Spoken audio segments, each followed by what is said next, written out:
Hello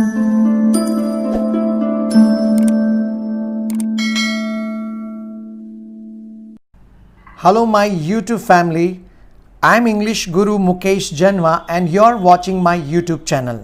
students, हमने start किया था टेंस का सीरीज़, उसे ही हम कंटिन्यू करेंगे, बट सबसे पहले please subscribe the channel and press bell icon. आज हम पढ़ने वाले हैं टाइम, टेंस एंड टाइम दोनों में डिफरेंस होता है स्टूडेंट्स। टेंस जो होता है वो एक ग्रामेटिकल कॉन्सेप्ट होता है, जबकि टाइम का टेंस से कोई लेन देना नहीं होता है। उदाहरण के लिए यदि मैं कहूँ कि फ्यूचर टाइम में कोई कार्य संपन्न होने को प्रदर्शित करता है, लेकिन इंग्लिश ग्रामर के अनुसार प्रेजेंट टेंस के नियम भी लागू होते हैं। उदाहरण के लिए जैसे वह कल आ रहा है, ही इज़ कमिंग टुमारो। अब टाइम तो फ्यूचर का है, लेकिन ये टेंस प्रेजेंट कंटिन्यूस टेंस है। एक दूसरा एग्जाम्पल और देखिए आप, mister Ashish retires in the month of January. अब ये भी टाइम फ्यूचर का है, लेकिन सेंटेंस प्रेजेंट सिंपल टेंस का है। तो ये वाक्य एक्चुअल में फ्यूचर टाइम एक्शन को बताते हैं, लेकिन अनुवाद प्रेजेंट टेंस के नियमानुसार होता है। इसलिए टाइम और टेंस दो अलग कॉन्सेप्ट हैं, हालांकि हम इसको डिटेल में समझेंगे। और आप सभी जानते हैं टेंस के 3 प्रकार होते हैं, present tense, past tense, future tense. उससे पहले एक इम्पॉर्टेंट पार्ट हम पढ़ते हैं स्टूडेंट्स, और वो है वर्ब्स। आपने 3 फॉर्म्स पढ़ी हैं, लेकिन इसकी 5 फॉर्म्स साथ साथ में लर्न करोगे तो आपको टेंस को समझने में आसानी होगी।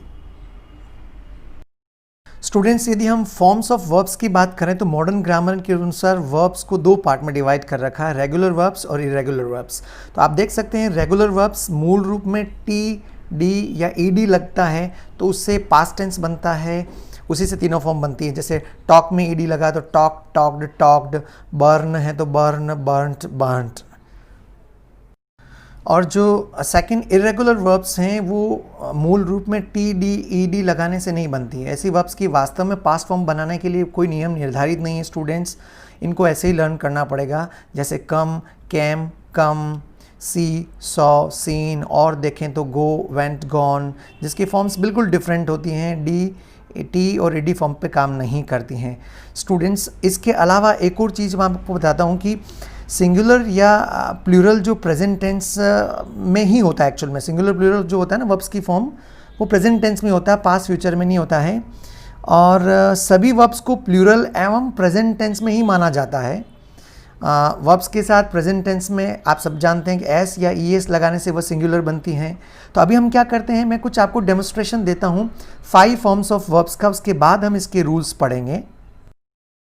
स्टूडेंट्स, बिना वर्ब्स के नॉलेज के, बिना फॉर्म्स ऑफ वर्ब्स के नॉलेज के बिना आप टेंस नहीं सीख सकते हैं। इसलिए टेंस जो प्रेजेंट टेंस की शुरुआत करें उससे पहले एक बार समझ लें। स्क्रीन पे दे रखी 5 forms of the verbs. First, second, third form के बारे में आप सब ने सुना होगा, लेकिन 4th नंबर पे जो फॉर्म दिख रही हैं उसको एक्चुअल में प्रेजेंट पार्टिसिपल फॉर्म कहते हैं। वो फर्स्ट फॉर्म के साथ आईएनजी फॉर्म लगने से बनती हैं। और जो लास्ट में 5th फॉर्म दिख रही है स्टूडेंट्स, वो एक्चुअल में फर्स्ट फॉर्म के आगे टू लगने से, मीन्स इसको इन्फिनिटी फॉर्म भी कहते हैं। तो ये टोटल 5 फॉर्म है। एक बार आप इसको प्रैक्टिस कर लीजिएगा। Arrive, arrived, arrived, arriving and to arrive. Drink, drank, drunk, drinking and to drink. सभी में उन्होंने कैपिटल लेटर्स यूज़ किया है ताकि आपको क्लियरली समझ में आए। ईट, एट, ईटन, ईटिंग और to eat. Earn, earned, earned, earning और टू अर्न। और लास्ट है गिव, गेव, गिवन और गिविंग और टू गिव। ये 5 फॉर्म्स हैं, मैंने बता दिया। फर्स्ट, सेकंड, थर्ड फॉर्म तो आप पूर्ण रूप से परिचित हो, लेकिन यदि आप 4th एंड 5th को अभी से अभ्यास करोगे तो जब हम टेंस पढ़ेंगे तो कुछ सेंटेंसेस बनाने में आपको बहुत ही आसानी महसूस होगी कि यार बहुत इजीली सेंटेंसेस मैं फ्रेम कर पा रहा हूँ। स्टूडेंट्स, एक बात का ध्यान रखिएगा, यदि वर्ब के अंत में आई ई आता है तो आई ई वाई में बदल जाएगा, फिर आई एन जी लगाने से 4th फॉर्म बनेगी। जैसे आप स्क्रीन पे देख पा रहे होंगे एल आई ई, इसमें लास्ट में आई ई आ रहा है, तो इस केस में आई ई हट के वाई लगेगा और लाइंग बन जाएगा। तो उसी तरह से डाई है तो डाइंग बन जाएगा। और दूसरा, यदि वर्ब के अंत में ई आता है तो आई एन जी लगाते समय ई हट जाता है। जैसे एग्जाम्पल देख सकते हो स्क्रीन पे, गिव है जी आई वी ई, उसमें ई आ रहा है तो आई एन जी लगाते वक्त ई हटाकर फिर आई एन जी लगेगा, गिविंग। कम है तो कमिंग। स्टूडेंट, इसी में एक बहुत बहुत ज़्यादा इंपॉर्टेंट रूल और हैं। यदि वर्ब के अंत में कॉन्सोनेंट आ रहा है, सिंगल कॉन्सोनेंट आए और उससे जस्ट पहले शॉर्ट वोवेल या लाइट वोवेल आए, तो ऐसे केस में फोर्थ फॉर्म बनाते वक्त मीन्स प्रेजेंट पार्टिसिपल फॉर्म बनाते वक्त या आईएनजी लगाते वक्त जो लास्ट वाला कॉन्सोनेंट है वो रिपीट हो जाएगा, दोबारा आएगा। जैसे एग्जांपल देखिए आप, रन, RUN रन आ रहा है, तो ये एन कॉन्सोनेंट है, उसे जस्ट पहले साउंड जो है वो लाइट वोवेल का साउंड है, तो उस केस में एन जो है वो रिपीट हो जाएगा, डबल हो जाएगा वो, तो रन का क्या बन जाएगा, रनिंग। इसी तरह बाकी की एग्जांपल भी देखिए आप, स्विम है तो वो एम कॉन्सोनेंट उससे पहले आई लाइट वोवेल या शॉर्ट वोवेल साउंड आ रहा है।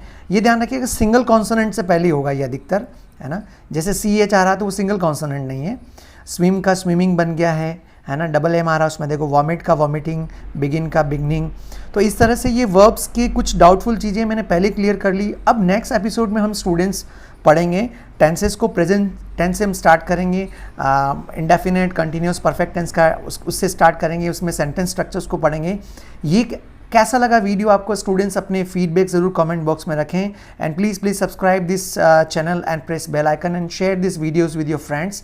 Thank you so much students. I will be right back with tense, present tense.